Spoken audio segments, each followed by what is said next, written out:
Hello dear students, welcome है आप लोगों का हमारे चैनल बीएससी प्रैक्टिकल वाला पर। देखिए, आज हम लोग 12th के स्टूडेंट के लिए ये वीडियो लेके आए हैं कि बच्चों को प्रैक्टिकल वाइवा में किस तरीके से प्रिपेयर रहना है, वाइवा कैसे देना है। कई बार बच्चों को दिक्कत आती है, सर वाइवा में एग्जामिनर जो है कैसे क्वेश्चन पूछते हैं, किस हिसाब से हमें प्रिपरेशन करनी है वाइवा की। तो बेटा मैं आप लोगों को 5 इंपॉर्टेंट पॉइंट्स बता रहा हूँ, 5 इंपॉर्टेंट फैक्टर्स वाइवा के। अगर वो आप उन 5 फैक्टर्स का ध्यान रखोगे तो डेफिनेटली आपका वाइवा जो है वो बहुत अच्छा जाएगा। तो सबसे पहले देखिए हम बात करते हैं वाइवा में कौन कौन से 5 फैक्टर्स हैं जिनका हमें बेटा ध्यान रखना है। वाइवा में सबसे पहला पॉइंट आता है कि हमारा जो इंस्ट्रूमेंट है, यानी जो हम लोग एक्सपेरिमेंट कर रहे हैं, जो हमें ऑब्जेक्ट मिला है जिस इंस्ट्रूमेंट पे, या मैं इंस्ट्रूमेंट की बात करूं इंस्ट्रूमेंट बोल दो, या मैं जिस ऑब्जेक्ट की बात करूं, जो भी हमें ऑब्जेक्ट मिला है कि कौन सा प्रैक्टिकल हमें परफॉर्म करना है, हमें उस इंस्ट्रूमेंट के बारे में पहले तो पता होना चाहिए, ऑब्जेक्ट याद होना चाहिए। आपको एग्जामिनर पूछ ले बेटा आपने जो है कौन सा प्रैक्टिकल किया है, तो पहले तो हमें ये अच्छे तरीके से पता होना चाहिए कि सर हमने ये वाला प्रैक्टिकल परफॉर्म किया है, इसका ऑब्जेक्ट ये है और ये फिजिकल क्वांटिटीज जो है हमें इसमें फाइंड आउट करनी होती है। तो पहला ही क्वेश्चन यही होता है, तो इस चीज का विशेष रूप से आपको ध्यान रखना है बेटा।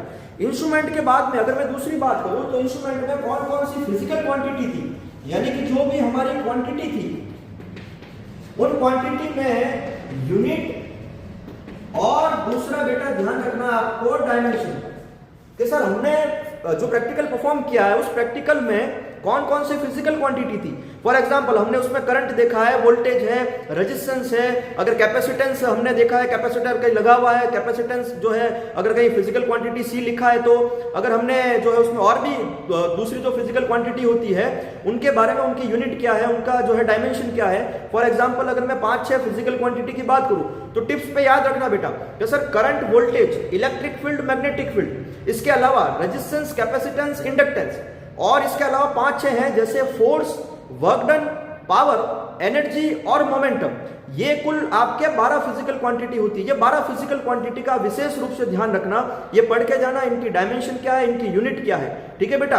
तो ये हमारा जो है वो दूसरा फैक्टर है जो आपको विशेष रूप से ध्यान रखना है। तीसरे फैक्टर पे हम लोग चलते हैं। जो हमारा तीसरा फैक्टर है वो क्या होता है बेटा, कि जो फिजिकल क्वांटिटी हम यूज में लेते हैं, या हमने जो है एक्सपेरिमेंट में वोल्ट मीटर या अमीटर यूज में लिया है, तो मिली एम्पियर का था कि माइक्रो एम्पियर का था, तो हमें पूछ लेते हैं, या वोल्ट मीटर मिली वोल्ट का था या नॉर्मल वोल्ट का था, तो हमें ये मिली, माइक्रो, नैनो इनके बारे में पता होना चाहिए। यानी कि हमें ये मिली का मतलब, माइक्रो का मतलब, नैनो का मतलब, या फिर अगर मैं बात करूं इसके अलावा किलो का मतलब, मेगा का मतलब और गीगा का मतलब, ये इतना बहुत है आप लोगों के लिए, तो 12th क्लास के बच्चों के लिए बहुत है। यानी मिली का मतलब कितना होता है, माइक्रो का मतलब क्या, आपको पूछ ले बेटा माइक्रो एम्पियर कितने एम्पियर के बराबर है, तो पता होना चाहिए सर माइक्रो एम्पियर 10⁻⁻6 एम्पियर होती है। आपको पूछ ले किलो ओम, किलो ओम कितने ओम है, तो पता होना चाहिए सर 10⁻3 ओम को हम लोग किलो ओम बोलते हैं। तो ये मिली, माइक्रो, नैनो और किलो, मेगा, गीगा, इनका आपको विशेष रूप से ध्यान रखना है। और साथ ही साथ बेटा आप लोगों को इसमें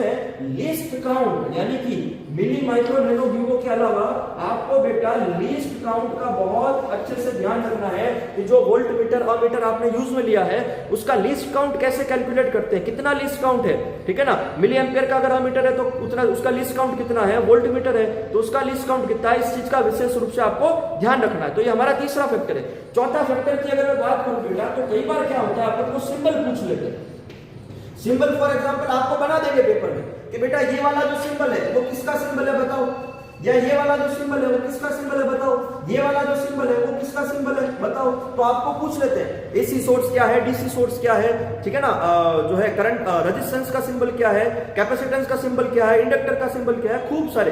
तो ये सिंबल आप लोगों को विशेष रूप से ध्यान रखने हैं, आपको पूछ लेते हैं। तो ये चौथा फैक्टर आपको ध्यान में रखना है। पांचवा और अंतिम फैक्टर आता है जो मोस्ट इंपॉर्टेंट है बेटा, वो है एलिमेंट सेलेक्ट करने का।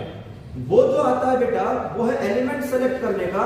यानी एग्जामिनर कई बार क्या होता है आप लोगों से पूछ लेते हैं, उनके पास खूब सारे एलिमेंट होते हैं, उन डिब्बे में से निकाल के पूछेंगे बेटा इसमें से रेजिस्टेंस कौन सा है पता करके बताओ, इनमें से ट्रांजिस्टर कौन सा है, इनमें से डायोड कौन सा है, इनमें से जो आईसी कौन सी है, हमारी इंटीग्रेटेड सर्किट कौन सा है। तो उसके पास खूब सारे एलिमेंट्स हो सकते हैं, हो सकता है वो आप लोगों को एलिमेंट्स के बारे में पूछ ले कि इनमें से कौन सा रेजिस्टेंस है, कौन सा कैपेसिटर है, कौन सा जो है वो डायोड है, कौन सा आईसी है। तो ये आप लोगों को विशेष रूप से इसका ध्यान रखना है बेटा, ठीक है। और साथ ही साथ में एक आप लोगों को एक मास्टर स्ट्रोक बताता हूं।